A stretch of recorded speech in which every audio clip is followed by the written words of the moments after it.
Does the G7 still matter? That was one of the big questions hanging over this year's summit in France. Now, Prime Minister Mark Carney was asked whether this gathering could help shape a new world order, and he made a point of mentioning all the leaders who'd be there, not just the ones from the G7. And it's a recognition that the G7, if it ever did run the world, no longer runs the world or pretends to. So what did this year's summit reveal about how global power is shifting and what role this country will play?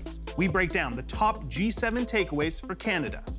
Then, July 1st is getting closer and closer. That's the deadline to renew or review the Canada-U.S Mexico Agreement.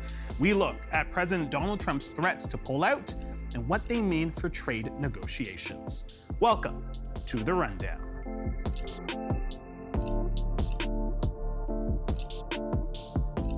Prime Minister Mark Carney has been in France this week for the G7 summit, meeting with foreign leaders and trying to chart a new path for Canada in uncertain times.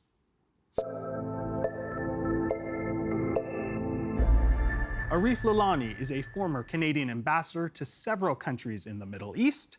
Adam Chapnick is a professor of defense studies at the Royal Military College of Canada. And Shannon Gormley is a foreign affairs columnist. Thank you so much for joining us in our studios. Welcome back to both of you. Adam, great to see you. Adam, I'm going to come to you first. What was the biggest takeaway for you from the G7 summit? For me, I think what matters at these summits are not as much the meetings among the G7, but who people are meeting with on the side. And what I found fascinating this time is that Mr. Carney took more side-level meetings with non-G7 countries than he did with G7 countries while he was there. He saw the Koreans, the Indians, UAE, Ukraine, and a couple of G7 countries. But it goes to show that part of the point of these meetings are not just the G7. It's access to other people who are in the international community who matter to Canada. Shannon, for you? I was actually pretty struck by how the most prosperous countries in the world right now have to turn themselves into pretzels to try to manage the behavior of a toddler who happens to be in charge of the United States of America. And so tonight, Trump is going to have a fete at Versailles because they're so worried about managing his ego. Okay. And so that's one element of it. But I was also really struck by the fact that most of the leaders in the G7 right now are quite beleaguered. And so there is a real opportunity right now for Carney and for Canada's leadership to take a more central role. So if you look at the UK right now, Starmer is concerned that by the time he returns home, they will have changed the locks on number 10. Mertz is in trouble because they've lost their bid for a temporary Security Council seat. And on top of that, France, Macron is in his last term, so he's a lame duck. And so that's something that I think people are looking for leadership, and Carney had a vacuum to fill. All right, Arif, biggest takeaways here. Well, look, I just observed, you're in trouble when Italy seems to be the most stable government in Europe, right? Yeah. So I agree with your point. I think the takeaway for me was the G7 is a very powerful club, but it's no longer the governing board of the world. Why do you say that? Well, it used to be that the G7 set the policy for the world, and today that's not the case. The G7 is searching for relevancy, right? And the relevancy is by inviting others.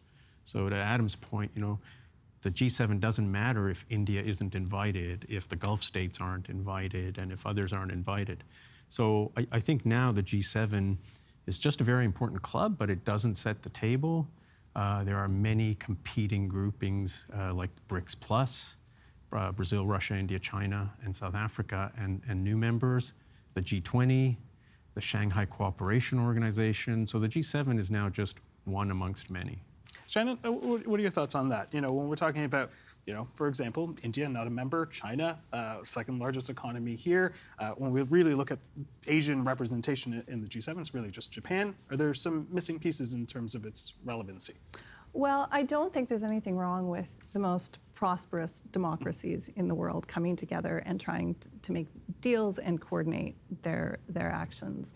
But at the same time, it's very clear, particularly with Trump, who's accelerated this, is that all countries, all like-minded democracies, need to start looking elsewhere for trade deals and even for security agreements. Now, the extent to which we can do that without harming our own national security interests is an open question. That's something to be managed.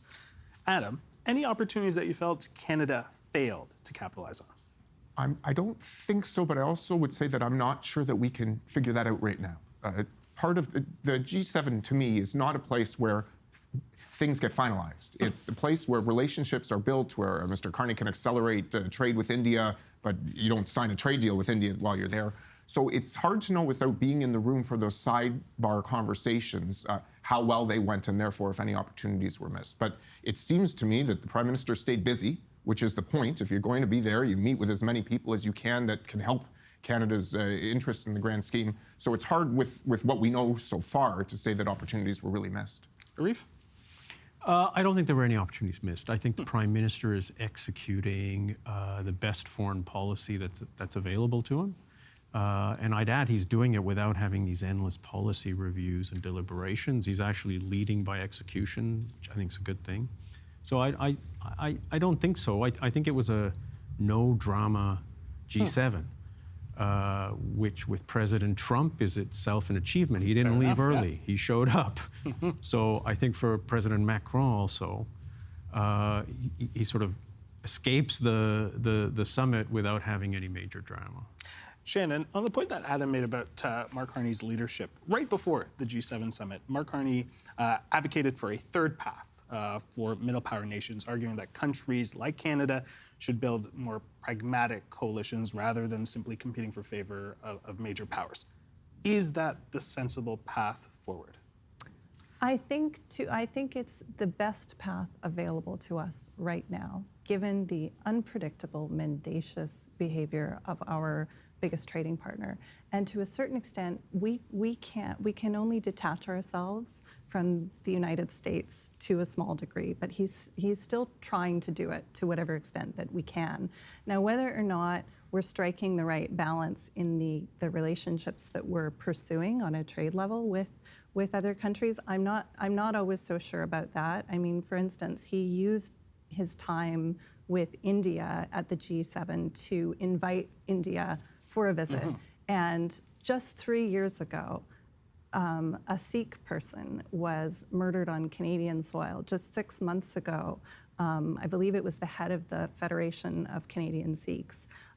He was threatened, and his wife and children were threatened. And so balancing Canada's very real need right now to forge more trade relationships, we need to be able to do that in a way that doesn't come at the expense of national security. And I'm not sure that we are striking that balance. Adam? I think we have to be able to walk and chew gum at the same time. Okay. India is just too big of an economy to ignore, particularly when the Indians are desperate for more trading partners and therefore are going to be much more malleable in what they will accept and not accept compared to other times in our history. They're also desperate for stable, reliable trading partners, and we're one of the few available. So yes, we have to be cautious. Yes, CSIS has to be paying close attention, but we can't ignore India right now. I just want to quickly interject there. I agree with everything you said. At the same time, I think that we've also announced that we're going to be exploring more intelligence sharing with India. So cooperating on the security front. And so that's where we have to be, I think, really careful in balancing those two things. All right, I want to change gears a little bit. Another topic of discussion, Iran. Arif, criticism from some quarters of Canada that the country could have played a bigger role in the peace talks there. Agree, disagree? I don't think there was a bigger role to be played. And I think one of the strengths of the Prime Minister at the moment is not to overplay Canada's hand.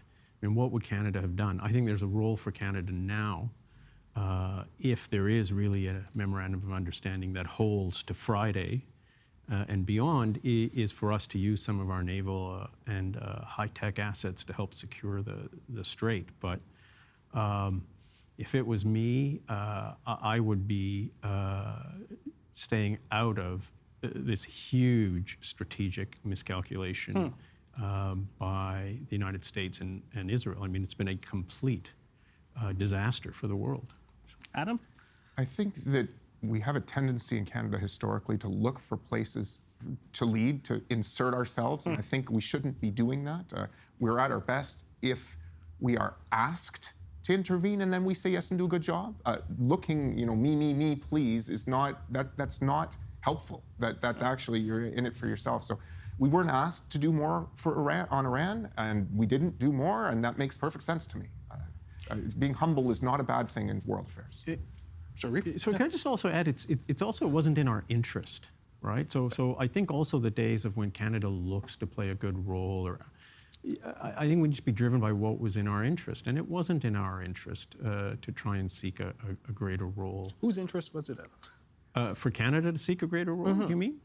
I don't think it was in anyone's interest for Canada to play a greater role. I think it was in our interest to provide good, honest counsel to the Americans behind the scenes in terms of how to navigate out of this, which in my mind would include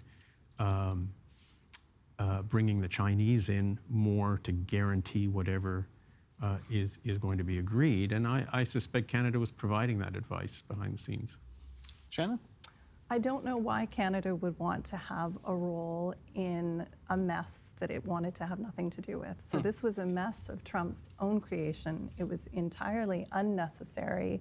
It was executed badly, but there probably wasn't a way it could have been executed well. I think most of the world just wanted it over with. I'm glad it was over with, but I don't know that Canada could have done much aside from what Arif just said to provide counsel. Yeah, and look, the Prime Minister, had a couple of missteps on this issue. He came out early and supported the attacks by Israel in the United States, and then tried to backtrack, and then tried to explain. So I think for him, politically, the best thing was to keep his head down. All right, I want to talk about Ukraine. Trump was on record saying that the war in Ukraine has no impact on the U.S., other than saying that we sell weapons and that they are thousands of miles away.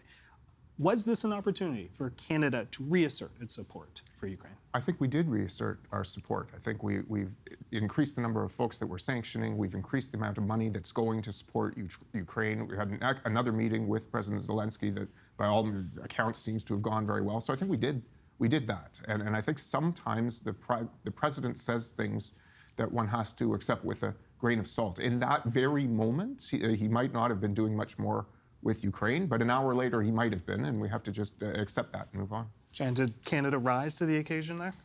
I mean, I want to be careful about congratulating any country other than Ukraine right now, because the fact is that this war is being fought by people who have proven that they know what they're doing. And if they had more weapons, if they had the right kind of weapons, it may have been over by now in the Ukrainians' favor. Carney in particular, has congratulated Canada for giving more aid than we in fact have given. But this is certainly a step in the right direction. Arif, see you nodding your head there. Well, I agree with Shannon. I think the Ukrainians themselves deserve a lot of credit. I mean, a year ago, people were counting them out, and they've managed to keep fighting, to keep disciplined, and to start to turn the tide, even while, with a hand tied behind their backs in terms of the assistance not being received by the U.S. and Europeans. So I think now is the time to do more for Ukraine and to pressure the Americans to not cut the rug out from under the Ukrainians in terms of their own relationship with Russia. With that being said, Adam, I think I know what you're going to say to this, but what are some areas that you think Canada can take a lead globally? I don't think we should be looking to take a lead. I think that we should be prepared to do a disproportionate amount when directly asked, because our allies believe that we have something additional to give that they don't have. And when that ask, if that ask, or when that ask comes, we should be up and about ready to go. But I don't think that, Arif mentioned our interests. Leadership is not a national interest. Leadership may be a means to a national interest, but it is not in and of itself. Just leading doesn't necessarily put us in a better place. So I think we become obsessed in this country with leadership in foreign policy, when really we need to be obsessed with outcomes in foreign policy. Arif? I think we just need to be a strong country, which we're trying to be. So I think the leadership here that Canada does have is frankly to be an adult at the table.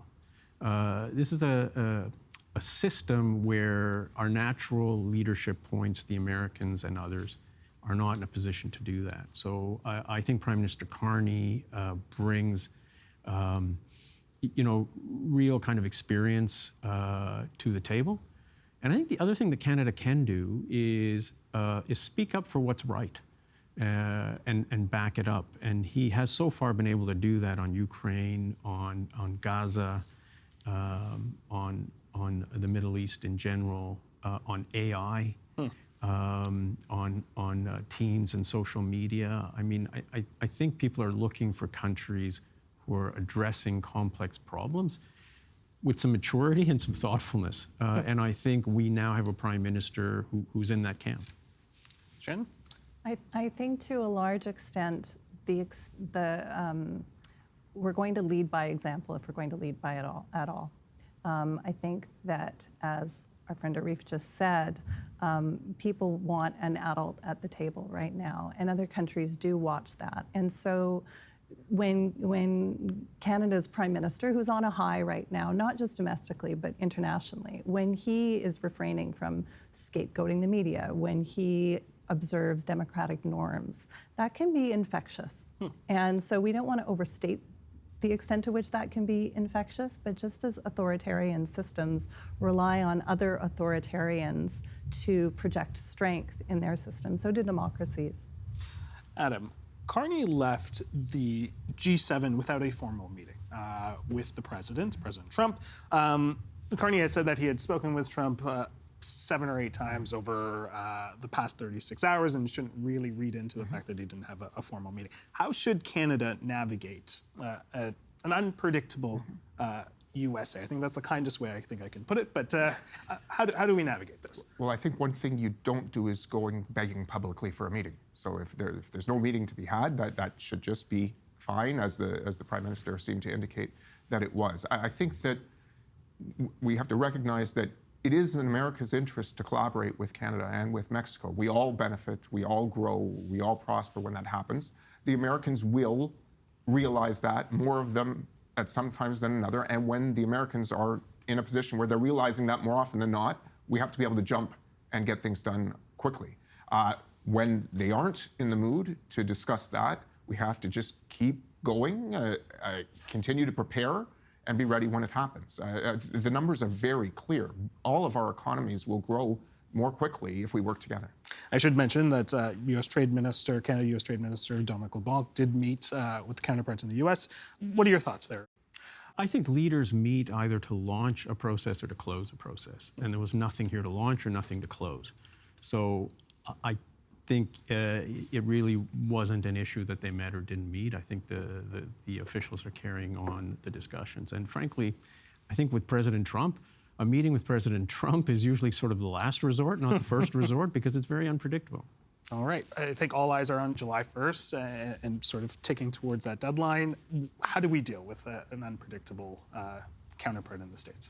Well, I don't know this for a fact, but I doubt very much that Carney wanted to meet with Trump. I think right now, doing anything to not rock the apple cart is what we're trying to do. And so as many meetings as can be done that not sideline him, but that don't cause a peak or a fit from him, that's probably in our interest. Shannon, Arif, Adam, thank you so much for this. Really appreciate it. Thank you. Thank you. Thank you.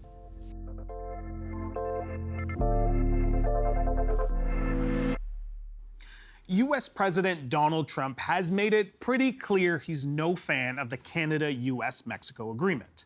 Well, I'm not looking to renew it. Hey, we don't need anything that Canada has. Now, he said that last week, with a critical deadline looming. So what does that mean for the future of this trade deal? Drew Fagan is a professor at the Munk School of Global Affairs and Public Policy at the University of Toronto, and he joins me in studio. How are you doing, sir? Hey, Jeyan. All right, with about 2 weeks to go before the July 1st deadline, it's the million-dollar question. What do you think Trump will do on CUSMA? So I think we're not going to have an answer by July 1st by any means. I'm not even sure we'll have an answer one way or the other in the fall or even into 2027. July 1st is really an assessment point more than a deadline.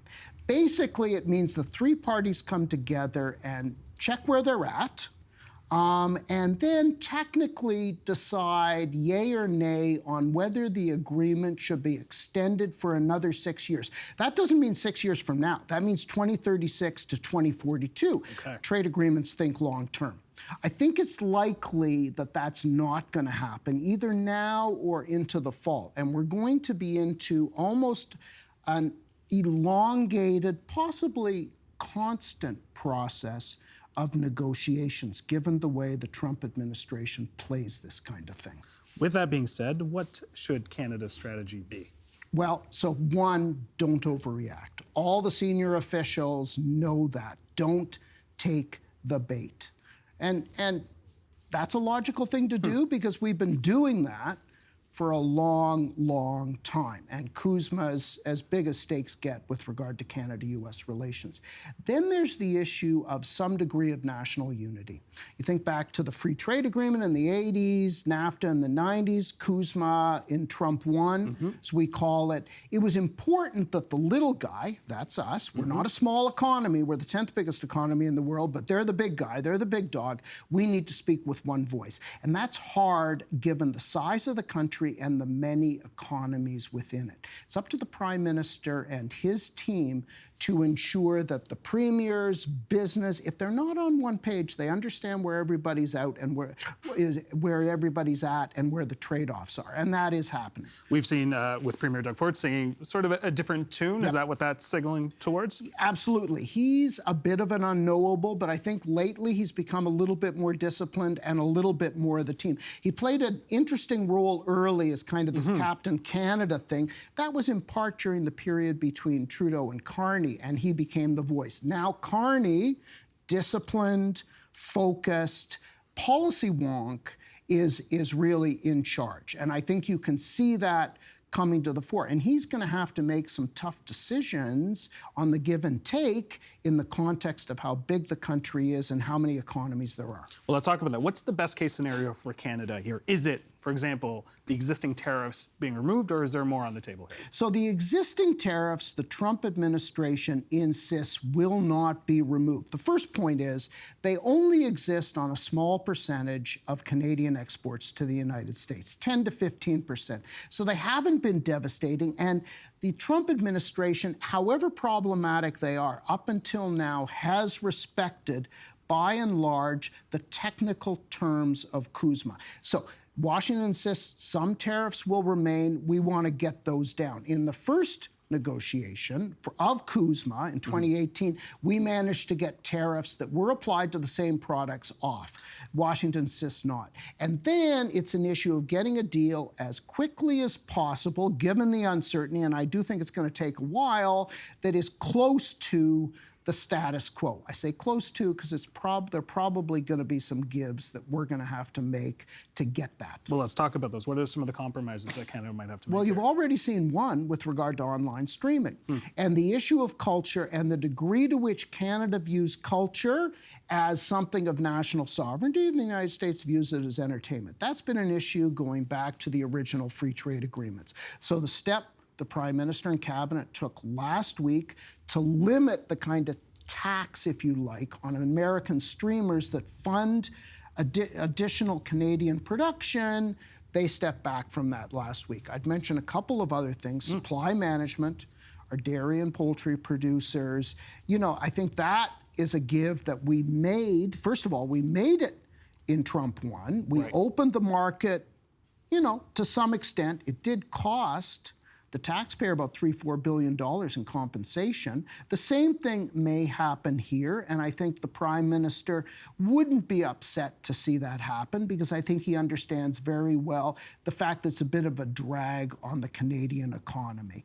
The other point is autos, and that's fundamental, obviously, to Doug Ford.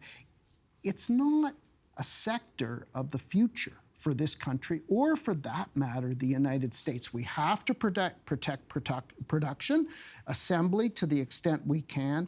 In that sector, the world beaters are really the parts producers, less than the assemblers, right? But we're going to have to balance that out as well. worst case scenario here, don't want to be the negative one here, but if a deal is not reached, what's the impact here on Canada's economy? So the issue of whether a deal is reached is not going to be answered, I don't think, for some time. In some ways, what's perfect for the Trump administration is to keep the agreement in place and change it piece by piece over an extended period of time, into 27, possibly even past that. We want something quicker, but we know that we want the right deal, and we will take the time necessary. I think that's where they're at right now, to get the right deal. So what does the right deal look like? It's not like we don't have cards to play, to use President Trump's term. Critical minerals, energy. The United States needs that. When Trump says, we don't need anything from Canada, it's obviously not true. We have a marginal trade surplus he complains about. Right. But critical minerals, I think, could be to this agreement, assuming it happens, what energy was in the 1980s. They really look to us in a market or mining that funds and is a fundamental part of the 21st century technological economy and is controlled now by China. So then you get into a conversation between his rhetoric, which sounds like Fortress America, and his best interests were a little bit more Fortress North America, and that's what we've got to move him to.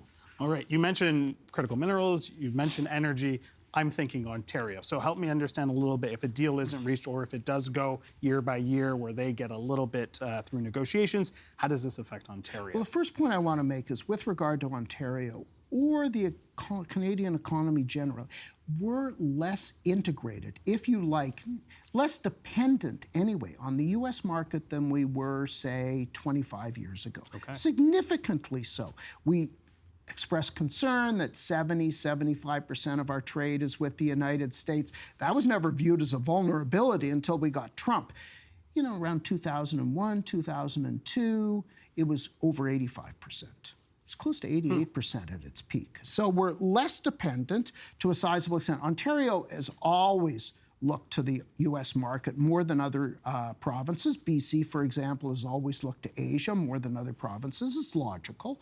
But autos is fundamental for them. So I go back to the structure, the thinking of Fortress America, where Trump views all auto production in Ontario as runaway production, and he's used that term, and a Fortress North America approach in which, even if the sector is unlikely to be something that exists in both countries in, say, 50 years, we're working together to protect it in the context of, say, Chinese imports and things like that.